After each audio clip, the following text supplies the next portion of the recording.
It is May 1483. The Tower of London. Two boys are in the garden. The older one is 12. He has his father's height already and his father's coloring. And for the last 3 weeks, people have been bowing to him as if he were a king. Because he is a king. His name is Edward V, and he will be crowned in 3 weeks' time, and everyone around him is busy with the preparations. His brother is 9. Richard, Duke of York. He is not yet in the Tower. He is still with his mother, in sanctuary at Westminster, a mile and a half upriver. But Edward is here, and in the evenings, according to the accounts that survive, he can be seen from the garden. Atmospheric, storytelling, moving through the light. He will be seen there less and less as the summer goes on. And then, not at all. The Princes in the Tower. You already know the name. You may already know the outline. 2 boys, 1 summer, no bodies.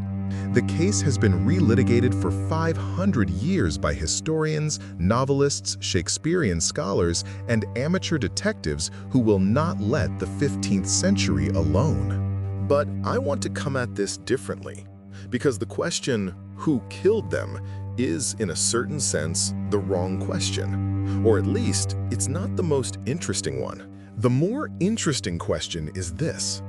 How do you make 2 children disappear from a functioning royal palace in a city full of witnesses without anyone writing down what happened next? The answer is not a single act of violence.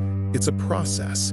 It's a sequence of institutional moves, each one defensible on its own, that together create a space in the record where 2 boys simply cease to exist. That's what this episode is about.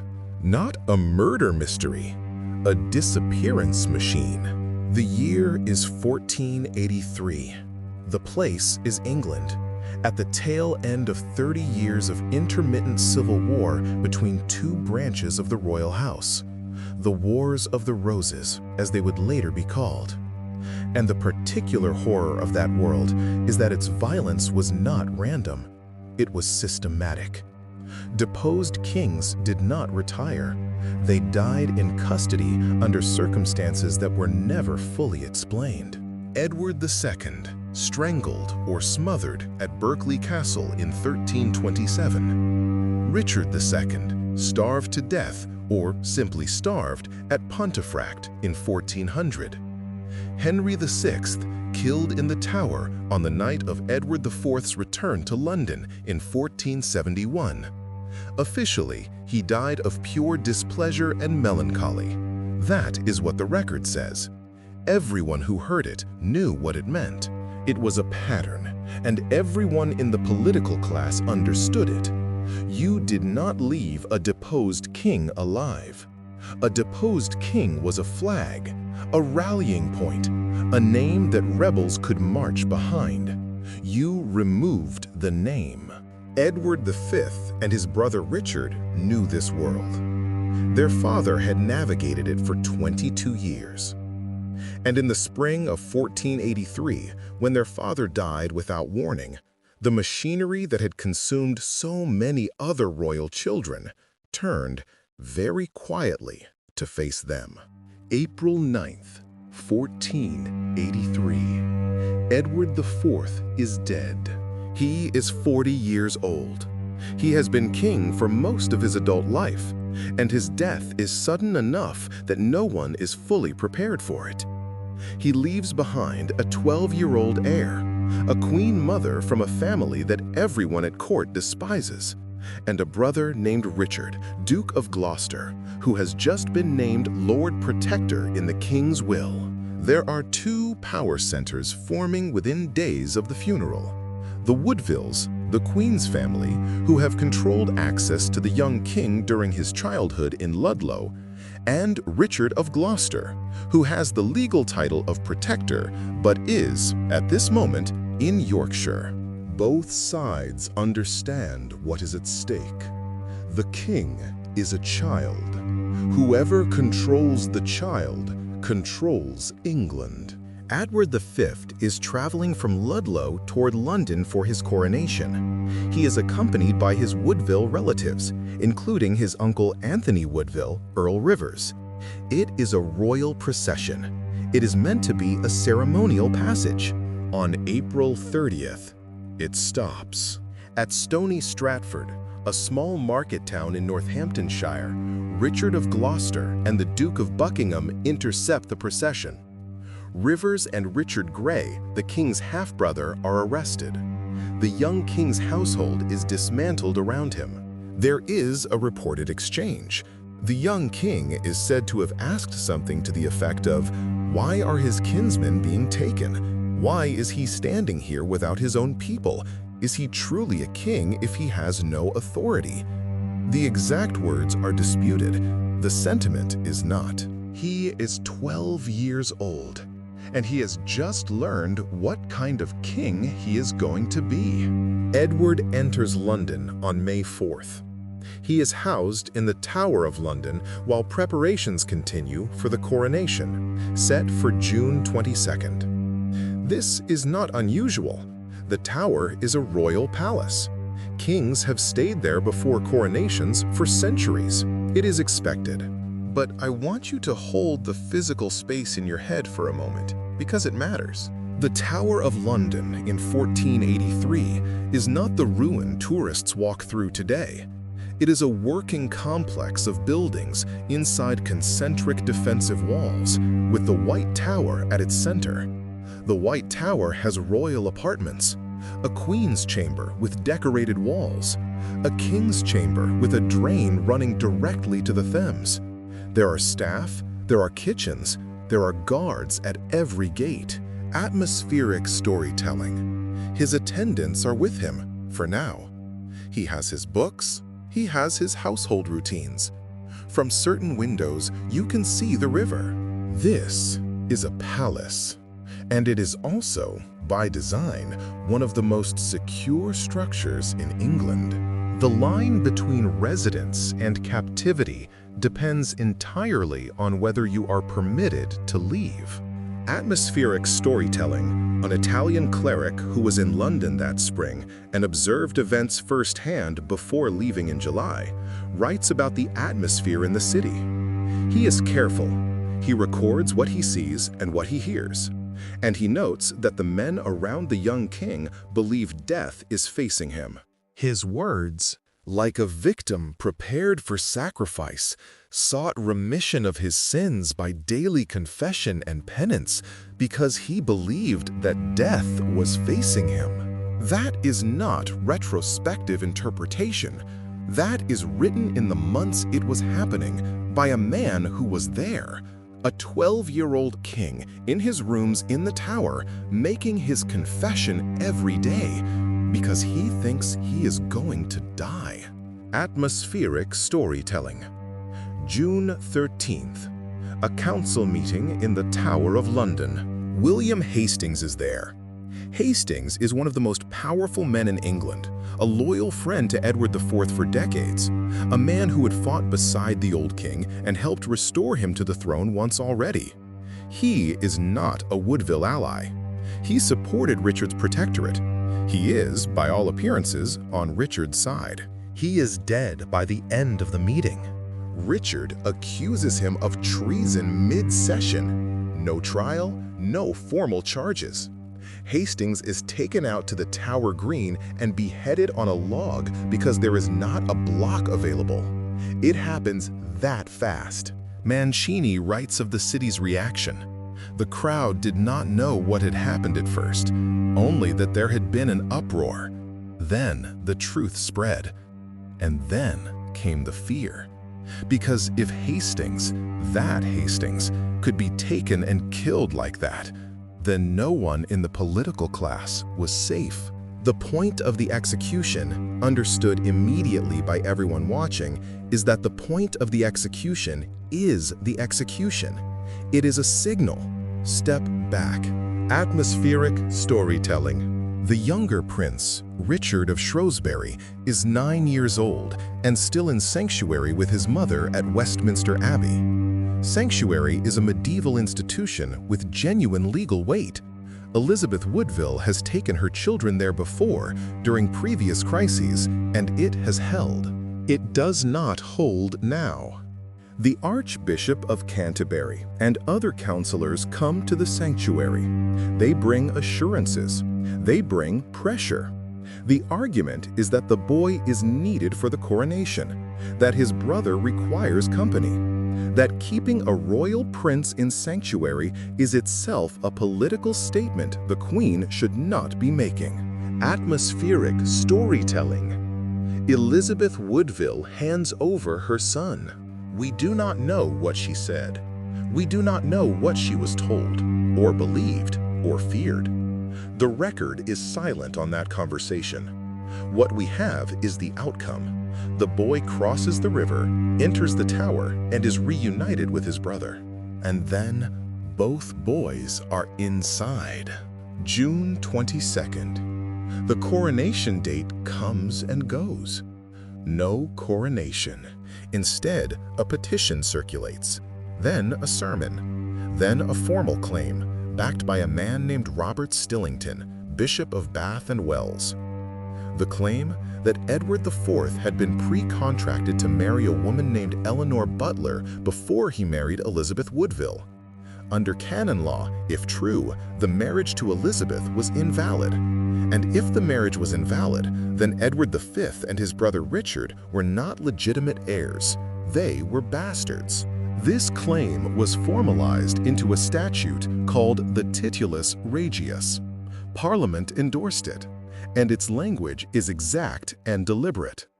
All the issue and children of the said King Edward are bastards and unable to inherit or claim anything by inheritance, by the law and custom of England. The coronation is not cancelled. The coronation happens on July 6th, but the king being crowned is not Edward V. It is Richard III. Look at the sequence. April, the king's father dies, his household is dismantled, his loyalists are arrested. May, the king enters the Tower. June, the one man who might have resisted is killed without trial. The king's brother is removed from sanctuary. The legal ground is cut from under both boys. July, the uncle is crowned. Each step has a legal justification. Each step is presented as necessary. Each step is, on its own, arguably defensible. Together, they form something else. A corridor, getting narrower.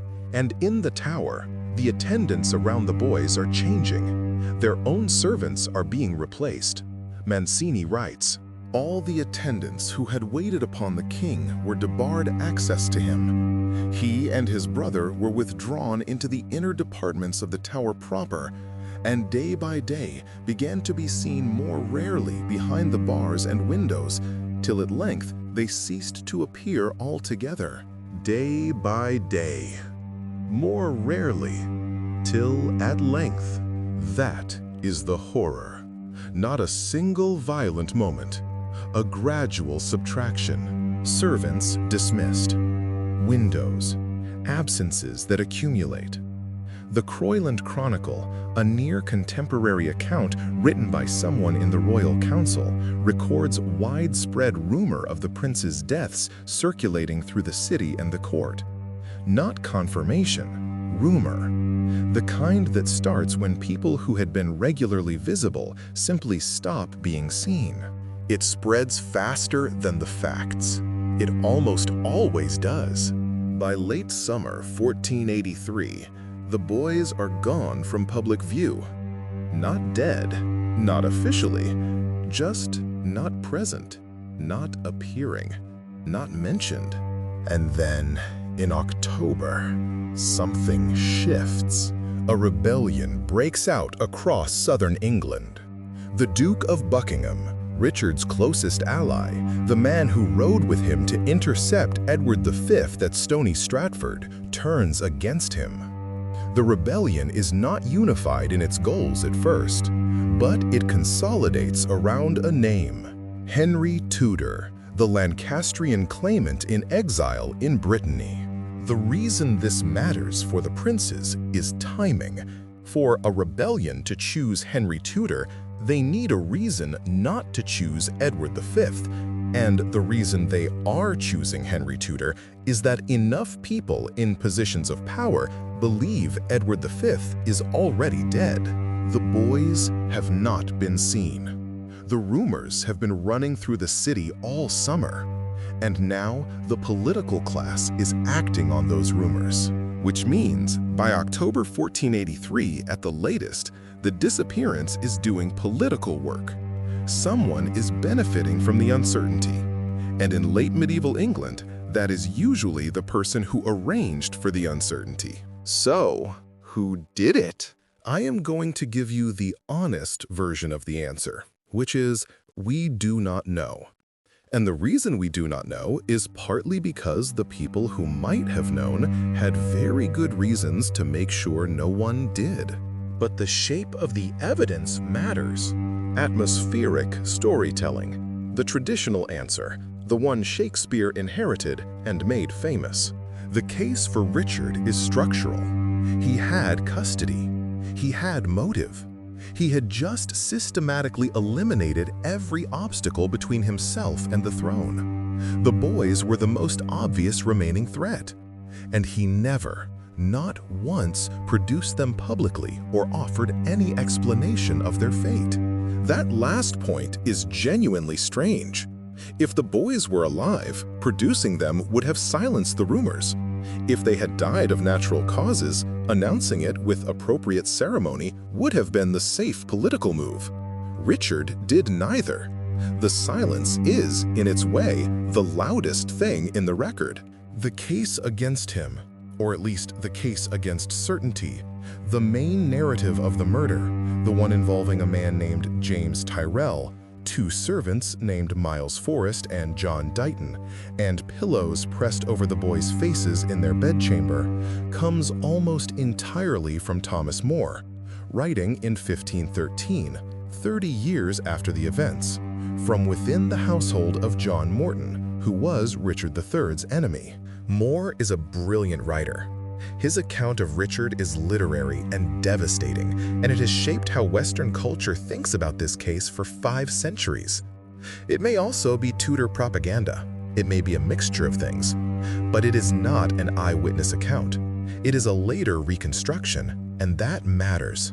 Henry Stafford, the Duke of Buckingham. This one is less well known, partly because Buckingham is executed in November 1483 and cannot object to the theory. The case. Buckingham was effectively in command of London after Richard left for the north following his coronation. He had the access.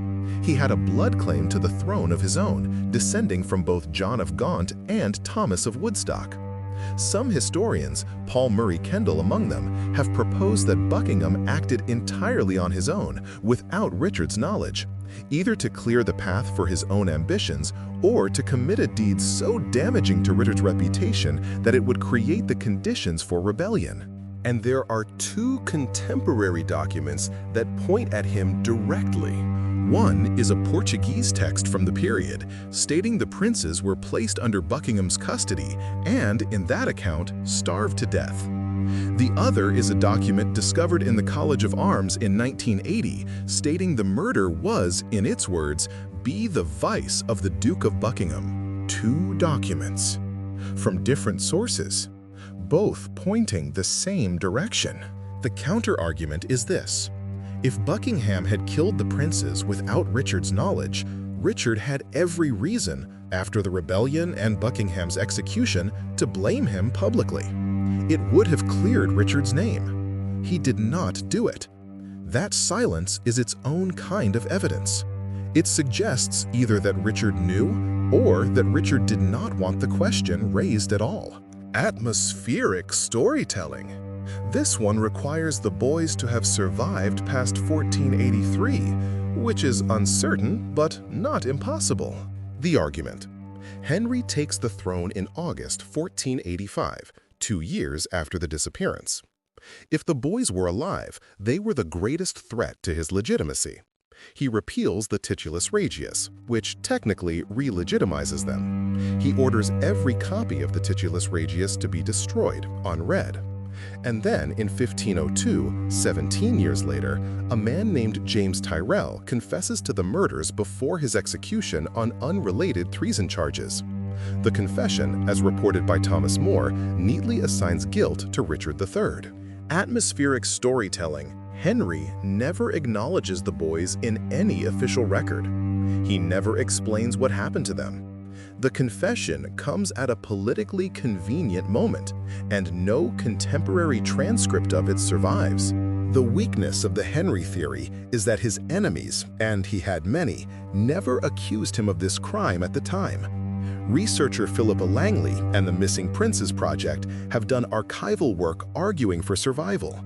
A 2023 Channel 4 documentary presented what they interpret as a 1487 accounting receipt for weapons purchased on behalf of a son of Edward IV. It is intriguing. It falls short of proof. There is a fourth name that comes up in the historiography, and it deserves a moment, even if the evidence is thin. Margaret Beaufort, Henry Tudor's mother. A woman of extraordinary intelligence and ferocious political will, who in the summer of 1483 established a secret communication channel with Elizabeth Woodville through her physician, Louis Carleon, passing messages between them while Elizabeth sat in sanctuary. The argument for Margaret's involvement is this: she had motive. The prince's existence blocked her son's path to the throne. She had means, money, influence, and access to the court. She carried Queen Anne's train at Richard III's own coronation. And here is the detail that historians keep circling back to.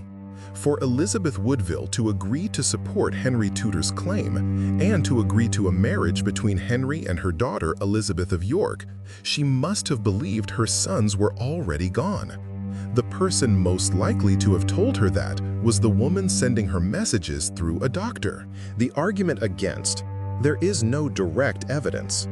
The tower's security around the boys, whatever else was happening, was real. And if Margaret had been responsible, Richard had reason to expose her and chose not to. Historian Matt Lewis puts it clearly: she had motive, means, and opportunity. That makes her a suspect. Whether she acted on those things is a different question, and one the record does not answer. And then there are the bones. In 1674, workmen doing repairs at the Tower of London found a wooden box roughly 10 feet beneath a staircase at the base of the White Tower. Inside, 2 small skeletons, wrapped in what appeared to be fragments of velvet. Charles II had them examined. The surgeon John Knight recorded that the bones appeared proportional to 2 children aged roughly 13 and 11. They were moved to Westminster Abbey, where they remain today. In 1933, a team examined them. Their conclusion? The bones matched the ages of the princes. Their methodology has since been criticized on almost every available ground. Presumptive bias toward a conclusion, no sex determination, no modern forensic techniques. They wanted the bones to be the princes, and they found what they were looking for. One additional problem: the specific staircase under which the bones were found did not exist in Richard III's reign. It was built later. That does not prove the bones are not the prince's, but it means the location does not match the account Thomas More provides.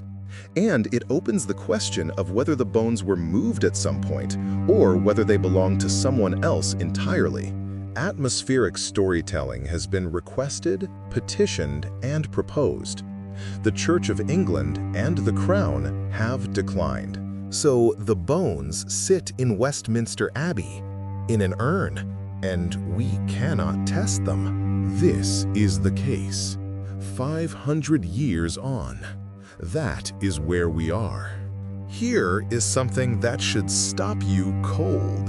The most important near-contemporary account of the prince's disappearance, the work of a man named Dominic Mancini, who was physically present in London during the events of 1483 and who wrote about them while those events were still recent, was lost for 450 years. Mancini was an Italian cleric. He wrote his account in late 1483 or early 1484 in Latin for a French patron. His manuscript went into a library somewhere and did not surface again until 1934, when a scholar named C.A.J. Armstrong found it in a French archive and translated it into English. 450 years. In the interim, the historical record was shaped almost entirely by sources written later, written with political agendas, or written by people who were not present. Here is a rough map of what we actually have. Mancini, written in late 1483, before Tudor rule, an outsider, present for the events, not present for anything after July. His account stops at the coronation. He writes that the princes had been withdrawn and were rumored dead. He says explicitly, "I could not discover what manner of death or whether they were truly dead at all." That is honest. That is the limit of what he knows. The Croyland Chronicle, written by someone who was almost certainly inside Edward IV's council. It records the rumors, the fear in the city, the broad belief by late 1483 that the princes were dead. It does not name a killer. It does not describe a method. The Great Chronicle of London and the Paston Letters, civic and private records that reflect the same thing. Rumor, anxiety, growing certainty, unconfirmed, that the boys are gone. Philippe de Comines, a Flemish diplomat, states flatly, writing from the continent, that Richard had his nephews murdered in the Tower and usurped the crown. He is not neutral, he has his own allegiances.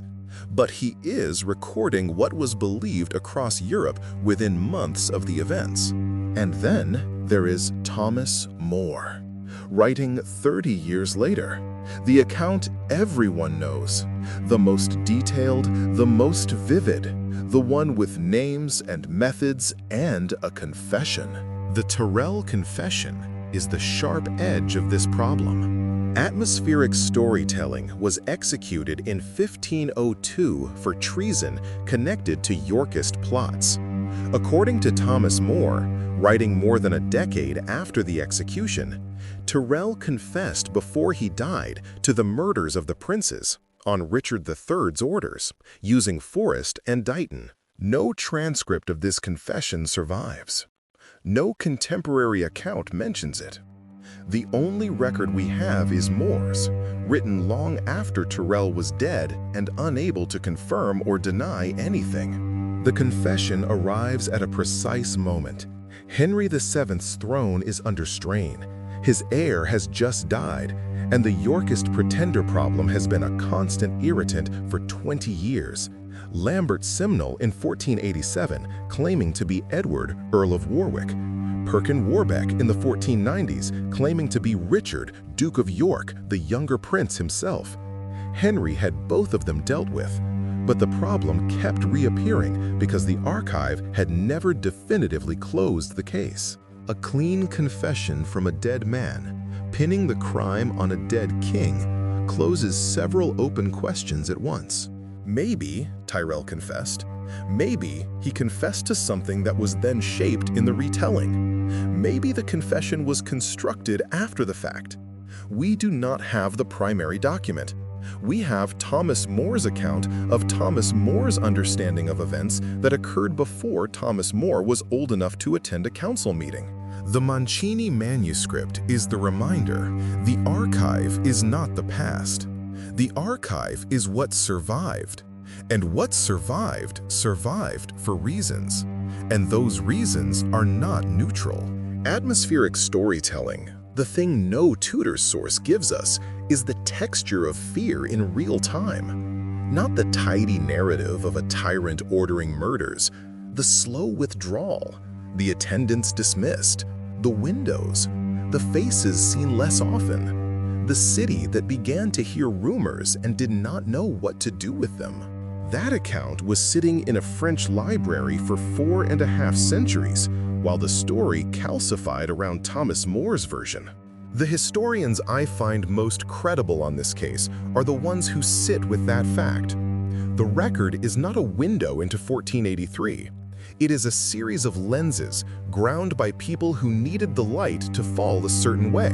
Atmospheric storytelling. May 1483. The boy is 12 years old. He is moving through the tower's outer grounds in the long English evening light. He has been king for 3 weeks. He will never be crowned. By June, he is inside the inner apartments. By late summer, the windows are empty. By October, men are raising armies on the assumption that he is dead. At no point does anyone write down what happened. At no point does anyone in power produce a body or a document or an announcement. The silence simply accumulates. We found bones in 1674. We examined them in 1933. We will not test them now. We have a confession from a dead man, reported by a writer who was a child at the time, preserved in an unfinished manuscript published after his death. We have a Portuguese document and a College of Arms entry pointing at Buckingham. We have a contemporary Italian account that was missing for 450 years.